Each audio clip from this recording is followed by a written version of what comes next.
Hi friends, welcome back to my channel. ఈరోజు వీడియోలో ఎంత క్యూట్గా కనిపించే 1 ఇయర్ బేబీకి ఫ్రాక్ అనేది మనం కటింగ్ చేసుకుంటున్నామండి. ఈ వీడియోలో నేను మెయిన్ ఫ్యాబ్రిక్ కట్ చేయకుండా లోపల లైనింగ్ క్లాత్ అనేది కట్ చేస్తున్నాను. తను ఒక 4 ఫోల్డ్ చేసుకున్న తర్వాత పొడుగు వచ్చేసి 9 ఇంచెస్ పెట్టుకున్నానండి. షోల్డర్ వచ్చేసి 5 ఇంచెస్ పెట్టుకున్నాను.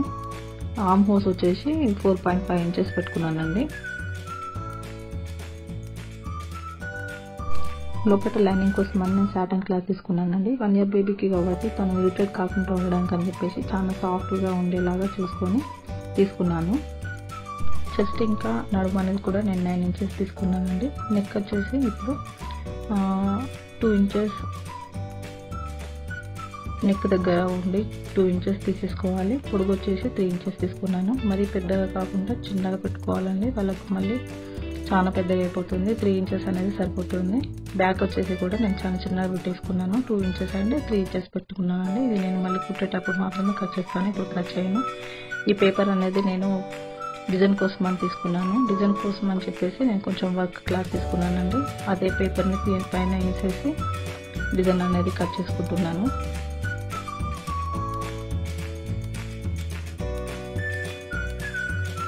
పేపర్ వేసుకొని చాలా జాగ్రత్తగా కొంచెం క్లాత్ అనేది ఎక్స్ట్రాగా ఉండేలాగానే కట్ చేసుకోవాలండి. తర్వాత మనం కుట్టుకున్న తర్వాత కూడా క్లాత్ అనేది కట్ చేసేసుకుంటే అయిపోతుంది. నెట్టెడ్ క్లాత్ కూడా తీసేసుకొని సేమ్ అలాగే కట్ చేసుకోవాలి. లోపల స్కర్ట్ కోసం అని చెప్పేసి ఇది క్లాత్ తీసేసుకున్నానండి. నేను పైనుంచి నేను 4 ఇంచెస్ అట్లా రౌండ్గా తీసుకున్నాను. తీసుకున్న తర్వాత దాని పొడుగు వచ్చేసి అట్లా 8.5 ఇంచెస్ అట్లా వచ్చేసిందండి. పొడుగు వచ్చేసి నేను 15 ఇంచెస్లు తీసుకున్నానండి. దీన్ని కూడా అదే విధంగా రౌండ్గా మార్కింగ్ చేసుకుంటున్నాను.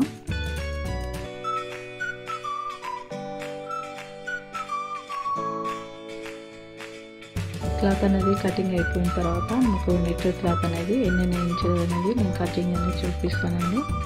ఇది మిడిల్ అని తెలవడానికి కోసం అని చెప్పేసి నేను చిన్న ఖర్చులు పెట్టుకుంటున్నాను.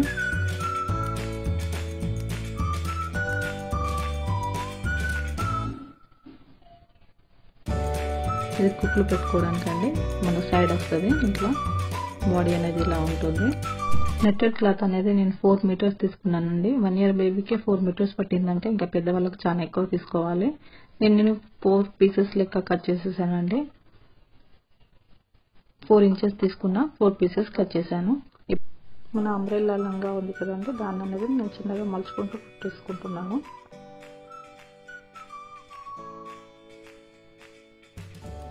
మెల్లిమెల్లిగా మలుచుకుంటూ నీట్గా కుట్టుకోవాలండి. కుట్టిన తర్వాత ఇట్లా నీట్గా కనిపిస్తుంది. దీని తర్వాత నేను మన బ్యాక్ పార్ట్ అనేది నెట్ క్లాత్ని జాయిన్ చేస్తున్నాను. ముందు అనేది వెనకాల అనేది సరిగ్గా చూసుకుంటూ కుట్టుకోవాలి. అటాచ్ చేసుకున్న తర్వాత నేను దీనికి జిప్ ప్రిపేర్ చేసుకుంటున్నానండి. ఎక్స్ట్రా క్లాత్ అంతా కట్ చేసేసుకొని జిప్ పెట్టుకోవడానికని జిప్ కోసం అని చెప్పేసి నేను మిడిల్లో కుట్టుకున్నానండి. ఆ కుట్టిన తర్వాత దీన్ని నేను మిడిల్కి కట్ చేసుకుంటున్నాను. కరెక్ట్గా మిడిల్ చూసుకొని కట్ చేసుకుంటున్నాను. జిప్ కోసం అని చెప్పేసి నేను మళ్ళీ వేరే క్లాత్ ఏది కూడా చేయట్లేదండి. దీన్నే కట్ చేసిన దాన్ని మళ్ళీ అటాచ్ చేసుకుంటున్నాను. ఇలా ఈజీగా జిప్ వేసుకోవచ్చు. మనం అటాచ్ చేసిన క్లాత్ని దానికి సపరేట్గా చేసుకోవాలి. చేసుకున్న తర్వాత దీనిపైన జిప్ పెట్టి కుట్టుకోవాలి. ఐదా అనేది చూపిస్తాను, చూడండి జాగ్రత్తగా.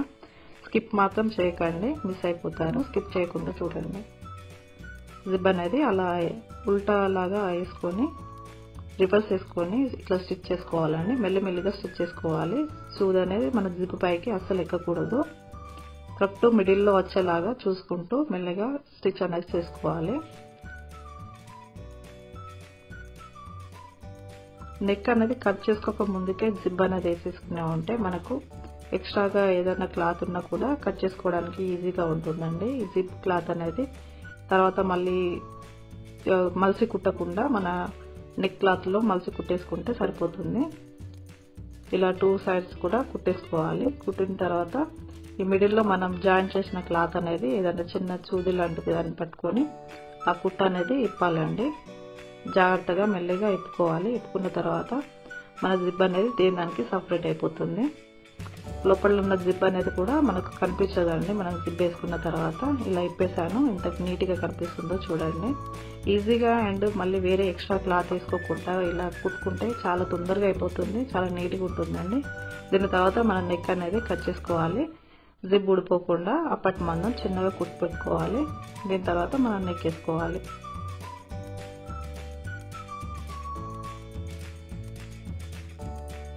వెనుక పార్ట్ అయిపోయిందండి. ఇప్పుడు ముందు పాటు మన నెట్ అనేది మళ్ళీ అటాచ్ చేసుకోవాలి. ఇప్పుడు మనం డిజైన్ కోసం మనం తీసుకున్న క్లాత్ని మెజర్మెంట్ అనేది కరెక్ట్గా చూసుకొని ఒక చిన్న మార్కింగ్ చేసుకొని దీన్ని రివర్స్లో కుట్టుకోవాలండి. ఇలా రివర్స్లో కుట్టుకోవాలి. చాలా అంటే చాలా ఈజీగా, సింపుల్గా, నీట్గా కనిపిస్తుంది. చాలా అంటే చాలా బాగా కనిపిస్తుందండి. అదే దీనిపైన మళ్ళీ చిన్నగా అణిగేలాగా ఉండడానికి కోసం అని చెప్పేసి నేను మళ్ళీ ఒక కుట్టు పెట్టానండి. అది ఉంటే ఇష్టం ఉంటే ఉండొచ్చు, లేదంటే ఇప్పేసేసుకోండి. లేదంటే ఏదైనా లైస్ ఉన్నా కూడా తీసి వేసుకోండి. మళ్ళీ ఒకసారి దీన్ని మొత్తం అటాచ్ చేసుకోవాలి. చేసుకున్న తర్వాత మన నెక్ అనేది కట్ చేసుకోవాలి. అప్పుడు నేను మార్కింగ్ పెట్టుకున్నా కదా, అదే మార్కింగ్ తోటి నేను నెక్ అనేది కట్ చేసుకుంటున్నానండి. ఎక్స్ట్రా క్లాత్ అంతా కట్ చేసేసుకొని మళ్ళీ నెక్ కట్ చేసేసుకుంటాను.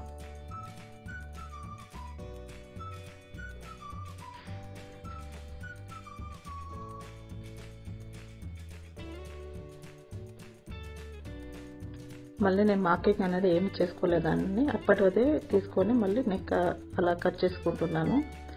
నేను పైపింగ్ చేసుకుంటానండి నెక్స్ట్కి. షోల్డర్స్ జాయిన్ చేసిన తర్వాత నెక్కి నేను పైపింగ్ చేసుకుంటున్నాను.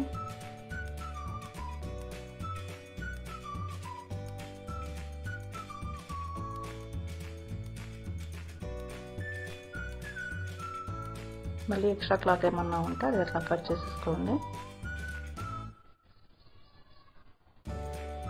పైపింగ్ కోసం అని చెప్పేసి నేను క్రాస్గా ఉండే క్లాత్ని తీసుకున్నాను. ఏదైతే మనం సాటిన్ క్లాత్ లైనింగ్ కోసం యూజ్ చేసామో అదే క్లాత్తో నేను పైపింగ్ అని క్లాత్ తీసుకుంటున్నాను. పైపింగ్ కోసం అని కట్ చేసిన మెటీరియల్ పీసెస్ అన్నీ కూడా నేను జాయిన్ చేసుకున్నాను. జాయిన్ చేసుకున్న తర్వాత దీన్ని ఫోల్డ్ చేసి ఇలా కుట్టుకున్నానండి. కుట్టుకున్న క్లాత్ని తీసి నేను జిప్ దగ్గర నుండి కొంచెం చిన్నగా మలిసి కుట్టేసి దీన్ని దానికి అటాచ్ చేస్తున్నాను. అటాచ్ చేసిన తర్వాత మనం ఫోల్డ్ చేసుకోవాలి. ఆల్మోస్ట్ అందరికీ కూడా మన కుట్టే వాళ్ళకి ఎవరికైనా కూడా పైపింగ్ అనేది ఐడియా ఉంటుంది. నా వీడియోలో అంత క్లారిటీగా పైపింగ్ అనేది కనిపించలేదండి. నేను సరిగ్గా చూసుకోకుండా వీడియో తీసుకున్నాను. దీన్ని జాయిన్ చేసిన తర్వాత మళ్ళీ ఫోల్డ్ చేయాలి. ఫోల్డ్ చేస్తూ చిన్నగా ఇట్లా కుట్టుకోవాలి. కుట్టిన తర్వాత ఇంత అందంగా ఎలా కనిపిస్తుందో చూడండి, ఎంత బాగుందో. ఇట్లా జిప్ అనేది కూడా ఎవరికి కనిపించకుండా ఉంది. ఇప్పుడు నేను అదే ఆర్మ్ హోల్స్ కూడా అలానే పైపింగ్ అనేది వేసుకుంటున్నానండి. 2 వైప్స్ కూడా నేను పైపింగ్ చేసుకుంటున్నాను. ఈ పైపింగ్ చేసిన తర్వాత దీనిపైన నుండి నేను కుచ్చులు అనేది పెట్టుకున్నాను. ఈ కుచ్చుల వీడియో అనేది ఒకటి మిస్ అయిపోయిందండి, అందుకని చెప్పి మీకు చూపించలేకపోయాను. సేమ్ 2 సైడ్స్ కూడా ఇలాగే పైపింగ్ అనేది వేసేసుకున్నాను.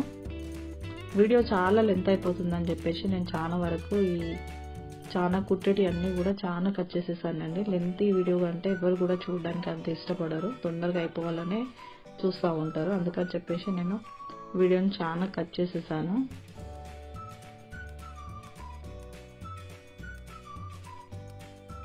ఇలా 2 వైపులా కూడా పైపింగ్ అనేది వేసేసుకుంటే చాలా నీట్గా కనిపిస్తుందండి. లోపల సైడ్ ఏదైనా కుచ్చే క్లాత్ ఉన్నా కూడా పిల్లలకు అది కుచ్చుకోదు. లంగా ప్రిపేర్ చేయడానికి అని చెప్పేసి నెట్టెడ్ క్లాత్లు కుచ్చుల కోసం అని చెప్పి నేను పెద్ద కుట్టు పెట్టుకొని ఇలా దూరంగా వచ్చేలాగా ఇట్లా క్లాత్ని ఎగ్గుకుంటూ కుట్టుకున్నానండి. కుట్టుకున్న తర్వాత లాస్ట్ నార ఉంటుంది కదా, దాన్ని ముడేసుకోవాలి. ఒక సైడ్ ముడేసుకున్న తర్వాత ఇంకో సైడ్ నుంచి ఇట్లా మెల్లిమెల్లిగా ఎగ్గుకుంటూ రావాలండి. అలా వచ్చినప్పుడే మనకు కుచ్చులు అనేటివి చాలా బాగా వస్తాయి.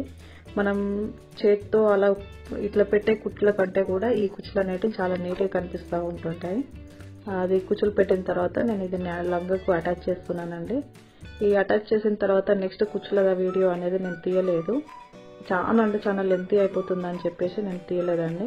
ఈ కుచ్చులు అనేటివి సేమ్ ఇలానే కింది వైపు కూడా పెట్టుకుంటూ రావాలి. ఇప్పుడు నేను 4 పీసెస్ కట్ చేశాను కదండి, అలాగే ఇది 1 పీసెస్, దీని కింద కూడా ఇంకా 3 పీసెస్ వస్తాయి. అట్లా కుట్టుకుంటూ వచ్చాను. వచ్చిన తర్వాత నాకు డ్రెస్ అనేది కంప్లీట్ అయిపోయింది. మిగతా కుచ్చులు అనేటివి కూడా వీటికి జాయిన్ చేసేసి మొత్తం కంప్లీట్ చేసుకోవాలని. మీకు కనుక ఈ వీడియో నచ్చినట్టయితే లైక్ చేయండి, షేర్ చేయండి, కామెంట్ చేయడం మాత్రం అస్సలు మర్చిపోవద్దు. లాస్ట్ మన ఫ్రాక్ అనేది ఈ మోడల్లో అయిపోయిందండి. Thank you for watching.